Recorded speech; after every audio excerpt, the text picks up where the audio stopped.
তোমার এখন আসার সময় হয়েছে?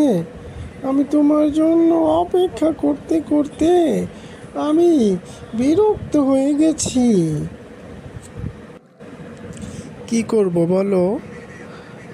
আমার যে বাড়িতে আরেকটা বউ আছে, আমি তো চাইলেই আসতে পারি না।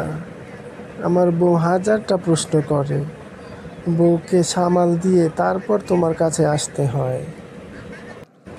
আচ্ছা, তোমার যে একটা বউ আছে, তাহলে আমাদের এই সম্পর্কের কি হবে? তুমি কি আমাকে কখনো বিয়ে করবে, নাকি সারা জীবন আমার সাথে শুধু টাইম পাসই করবে? আচ্ছা, তুমি এখন এখানে বউয়ের কথা বলতেছো কেন? বউ আছে বউয়ের জায়গায়, তুমি তোমার জায়গায়। আমাদের সম্পর্কটা তো ভালোই চলতেছে, তাহলে চলুক না। বউয়ের কথা আর আইনো না। তুমি এটা কোনো কথা বলেছো? আমি কি সারা জীবন এভাবেই থাকবো? আমাকে বিয়ে করতে হবে না?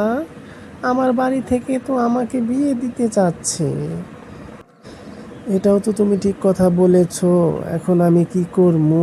আচ্ছা, তুমি এক কাজ করো, তুমি তোমার মতো বিয়ে করে ফেলো। তোমার বিয়ের পরেও আমরা আমাদের সম্পর্ক ঠিক রাখবো। আমরা মাঝে মাঝে দেখা করব। কি বলো তুমি?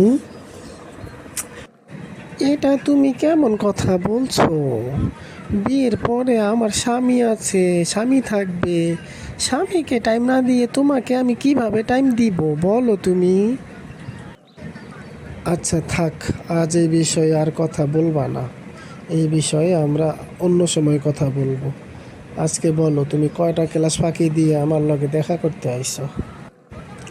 আজকে আমি 5টা ক্লাস বাস দিয়ে তোমার সাথে দেখা করতে এসেছি। তারপরেও তুমি আমার সাথে কেমন কথা বলতেছো? তুমি আমাকে বিয়ে করবে না, বিয়ের কথা বললে তুমি এই কথা বলা বন্ধ করে দাও, বলো যে এগুলো বইলো না। তাহলে আমি তোমার সাথে প্রেম করে আমি কি আমার জীবনটা নষ্ট করতেছি না তো? আচ্ছা ঠিক আছে, আজকে তাহলে এই পর্যন্তই কথা হইল। কালকে আবার আমরা দেখা করব, কালকে বাকি কথা হবে। আজকে চলো বাড়িতে চলে যাই। এদিকে বউ আবার না দেখলে সে চিল্লাচিল্লি করবে আমার সাথে, পরে ঝামেলা হবে।